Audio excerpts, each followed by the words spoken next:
নমস্কার বন্ধুরা, issue story স্টুডিওতে আপনাদের স্বাগত জানাচ্ছি।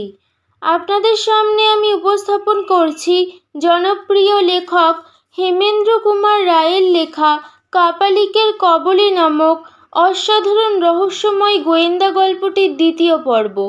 তো চলুন বন্ধুরা, এবার শুরু করা যাক। জয়ন্ত ফিরে এলো তার বাড়িতে, সঙ্গে সুন্দরবাবু ছিলেন। জয়ন্ত বললে, সুন্দরবাবু, কেসটা খুব খারাপ বলে মনে হচ্ছে আমার। কেন? কারণ হলো, ছেলে চুরি সম্পর্কে যে তিনটি বিষয়ের কথা আমি আগে বলেছিলাম তার সঙ্গে এটি মিলছে না মোটেই। সুন্দরবাবু বললেন, তাহলে ব্যাপারটা কি বলতো? দীপার মালা শোকা থেকে বুঝতে পারেননি? কিছুটা আন্দাজ করেছি ভায়া। মনে হয় ওই মালাটা যে দিয়েছে তার গায়ের গন্ধ দীপা মালাতে পেয়েছে, আর ওই খিড়কির দরজাতে সেই গন্ধে রেশ পেয়েছে পায়ের ছাপে। তার মানে যে তান্ত্রিক গুরু ভাই মালাটা দিয়েছিল সেই সেদিন লুকিয়ে খিড়কিতে এসেছিল। সুন্দরবাবু বললেন, তাহলে ওই তান্ত্রিক গুরু ভাইটিরই ছেলেটি চুরি করা সম্ভব। কিন্তু তাতে তার লাভ কি? লাভ বিরাট। সেটা পার্থিব লাভ নয়, বলা যেতে পারে পরমার্থিক লাভের একটা কুসংস্কারপূর্ণ ধারণা। সেটা কি রকম? অনেক তান্ত্রিক, কাপালিক প্রভৃতি ভূত প্রেত বা তাল বেতালে সিদ্ধ হয় জানেন তো। এই সিদ্ধি তারা সত্যি লাভ করে কিনা তা বলা কঠিন। তাদের সিদ্ধি লাভটা যে তপ দ্বারা বা অন্য কোনো পথে হয় তাও সঠিক বলা চলে না। তবু আজও সে ধারণায় বশবর্তী হয়ে অনেক তান্ত্রিক, কাপালিক প্রভৃতিরা নরবলি দেয়। তবে কেউ স্বেচ্ছায় নিজের ছেলেকে বলি দেয় না।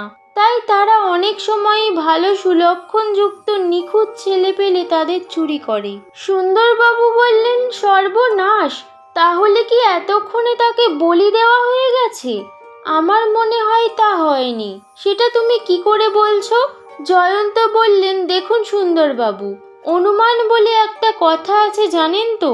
যদি গোয়েন্দার অনুমান শক্তি প্রখর না হয় তবে সে সফলতা লাভ করতে পারে না, বুঝলেন? সেটা আমি মানি। তা ব্যাপারটা কি বলো তো জয়ন্ত? কি করে তুমি বলছো যে নরেন্দ্র এখনো বেঁচে আছে? দেখুন, এইসব কাপালিকরা সাধনা করে অমাবস্যায়, কারণ অমাবস্যাতে না হলে সিদ্ধি লাভ হয় না। তাছাড়া কতগুলি বিশেষ অমাবস্যা আছে, যেমন এ মাসে হচ্ছে ভাদ্র মাসের অমাবস্যা। এটি বিশেষ ধরনের অমাবস্যা, কারণ এই ভাদ্র মাসের অমাবস্যা প্রেত সাধনা, বেতাল সাধনা ইত্যাদির পক্ষে প্রশস্ত। আর তাই ঠিক অমাবস্যার আগে চুরিটা হয়েছে। জয়ন্ত এক টিপ নস্যি নিয়ে মৃদু হাসল। সুন্দরবাবু বললেন, তাহলে ভায়া, তোমার মতে আগামী মঙ্গলবার মানে পরশু যে অমাবস্যা? সুন্দরবাবু বাংলা ক্যালেন্ডারের দিকে তাকিয়ে বললেন। জয়ন্ত বললে, হ্যাঁ, ওই দিন সন্ধ্যার পর আমাদের প্রস্তুত থাকতে হবে। ওই দিন রাতে পলাশপুরের শ্মশানে হানা দিলেই আমরা সফল হব। কিন্তু কোথায় যে এইসব পূজা, সাধনা প্রভৃতি করবে তা জানা যাবে কি করে? অতি সহজে। দীপা তার পায়ের ও গায়ের গন্ধ চেনে, সে ঠিক খুঁজে বের করবে। সুন্দরবাবু আমাদের সঙ্গে বলে উঠলেন, ভেরি গুড, ভেরি গুড।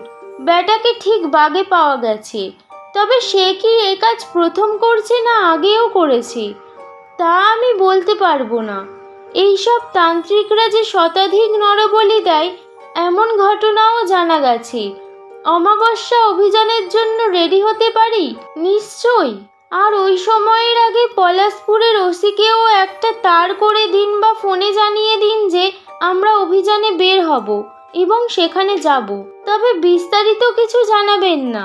ঠিক আছে। সুন্দরবাবু উঠে দাঁড়ালেন।